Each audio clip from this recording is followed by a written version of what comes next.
Welcome to another episode of Boom Talk with Jeff Hawley and Josh Wright. How you doing, Jeff? I'm doing great.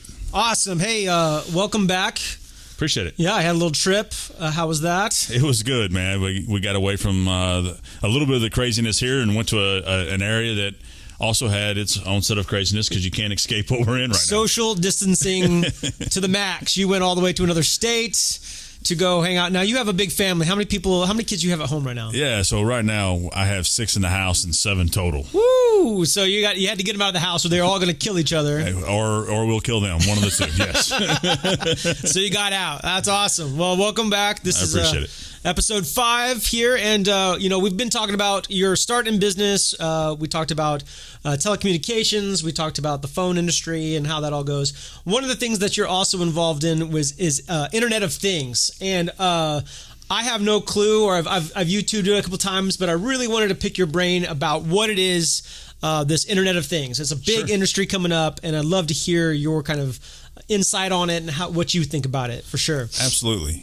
So it's referred to in our industry as IoT, and then you break it down and it's Internet of Things, and still most people don't know, right? Because it's been around for a while actually, and used in a lot of factories and manufacturing standpoints.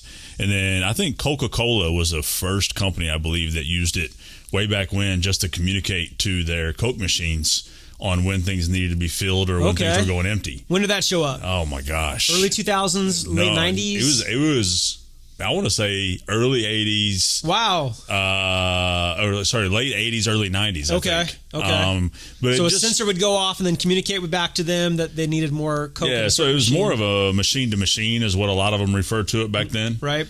So it just kind of talked machine to machine to let people know that things were going on and what was happening in that machine and stuff to that nature. So it's stuff that usually bigger industries was used, and it wasn't broken down yet for the average person to know how it would affect their life. Gotcha. It was a little bit through making sure they got the product faster. What does IoT actually mean? So it literally is Internet of Things. Internet of Things. Yeah, and so that literally, the Gartner Group in 2016 said that there was going to be 21 billion IoT devices connected by 2020. Oh, geez. Yeah, and we're talking 21 billion. What was interesting is that we hit 26 billion by 2019. Okay. So what most people would know is like Nest and all of their like home, Amazon Echo. Yeah. So some of those things are very similar to what IoT is. Nest for sure is. Right. Some of your security cameras that are working via your Wi-Fi network and onto your phone and stuff to that nature would be considered an IoT type item. Gotcha. Your Ring doorbells would be considered. It goes to your phone from your home. You can see packages and whatnot. Yep. So it's just kind of keeping you plugged in and clued into some things. Some items that you could get outside of the home that they're starting to do, like municipalities, different cities that are putting sensors inside of their trash cans. Okay. And it's telling them how full that business's trash is and whether or not it needs to be emptied on the day that it's scheduled to be emptied. Gotcha. So and so it's creating opportunities to save money by not having to send the employees out to empty something that isn't worth emptying. Gotcha. So we're right at the beginning. Well, and some companies have had it for 20 years and been messing with it, but now we're starting to get like the beginning of the consumer market for it. People are starting to have opportunities to make products. What's the future? What does it kind of look like for you guys? Yeah, so the conservative number now is 75 billion devices connected by 2025. Okay. The crazy part of it is that I think the stat is that 0.6% of devices that could be connected to the internet are connected to the internet. Gotcha. And so, there's so many different ways that IoT can increase the quality of life. Right. Just depending on what it is that you need it to do. Right. Another product that, a lot of people would know the product, the tracer. Or or not the tracer necessarily, the tracker or the tile. Right. And so that was put it on your phone, or you can put it on a wallet, and if you Right. lose it, it'll GPS show you where it's located. Sort of. So it's more Bluetooth connected to your phone, and so this is kind of the early stage of what an IoT type product would be. It's like, okay, I put it on my phone or my keys or whatever, and if it's within the distance of my phone, 150 feet or so of my phone, then I can find that item wherever it's at. Right. The more advanced version of that is to take cellular technology and GPS technology and turn that into, I can find it wherever it's at. Right. I don't have to be close to my phone to find it. Right. And so that would be considered an IoT item. Gotcha. That you could, it's just a tracer that you could put on anything that you wanted to trace, and it's going to locate it. You pull up your phone and you can see it, and it doesn't have to be near your phone at all. It just has to have a cellular signal or a GPS signal. That's awesome. Now you've been asked to come talk about this stuff. What got you into knowing about this stuff? Have you been working on something, or how did you become kind of an expert on IoT here in the last couple of years? Yeah, so I have had the pleasure of speaking at different events on IoT, and it's based around some of the work that we've done in the IoT field and just developing products.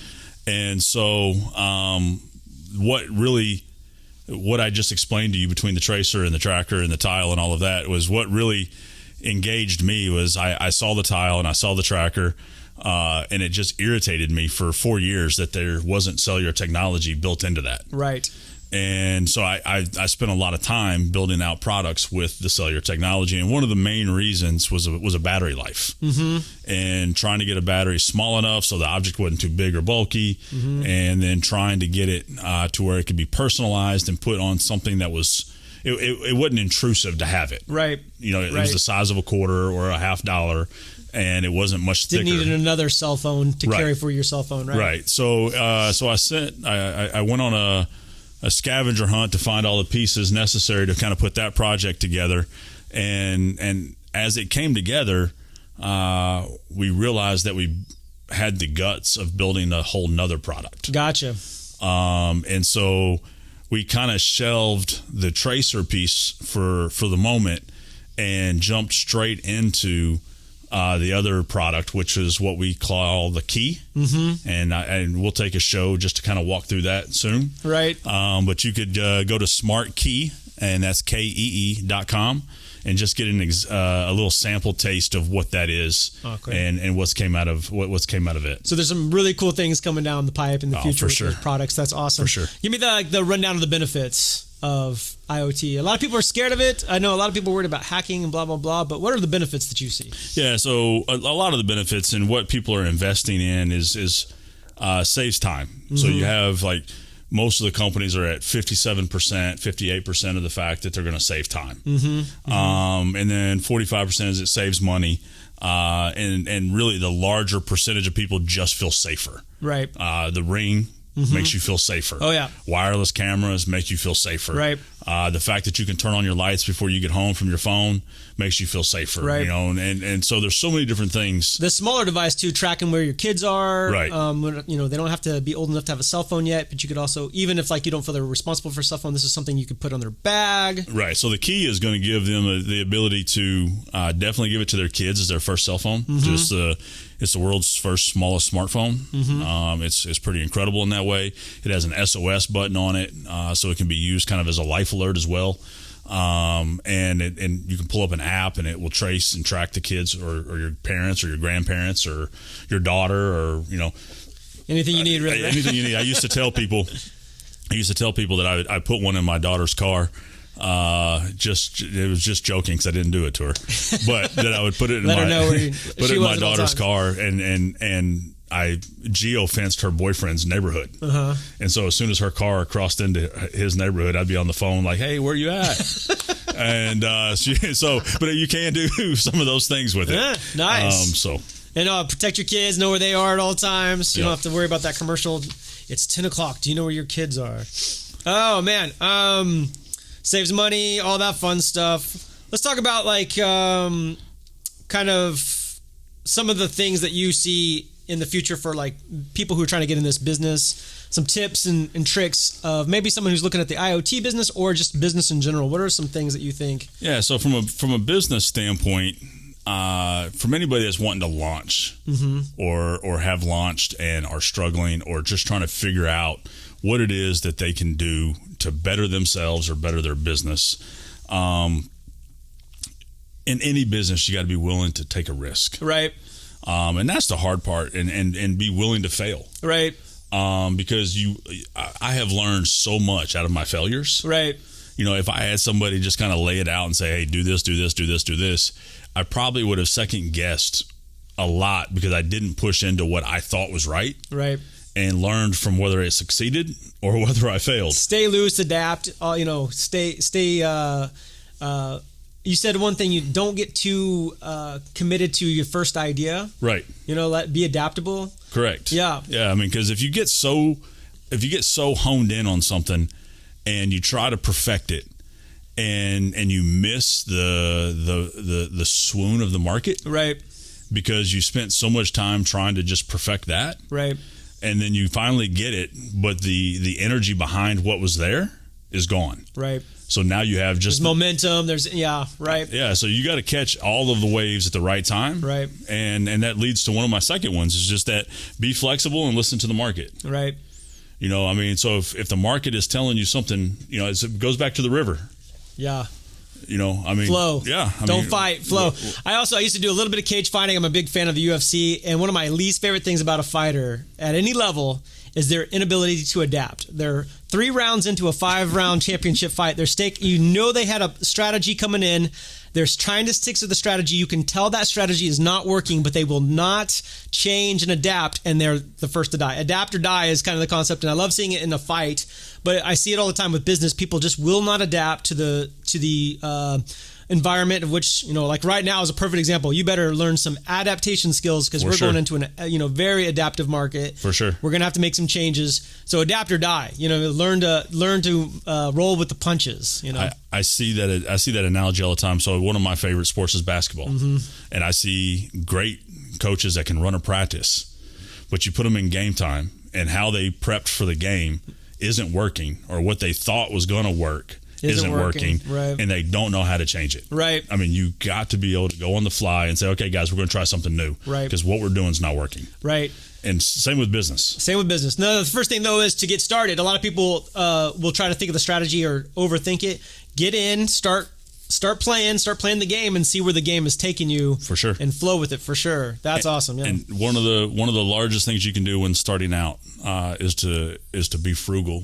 As well, and to understand, to resist the temptation, especially if you are well funded or you went out and received funding, right? And you feel like that you have money to spend. Yeah.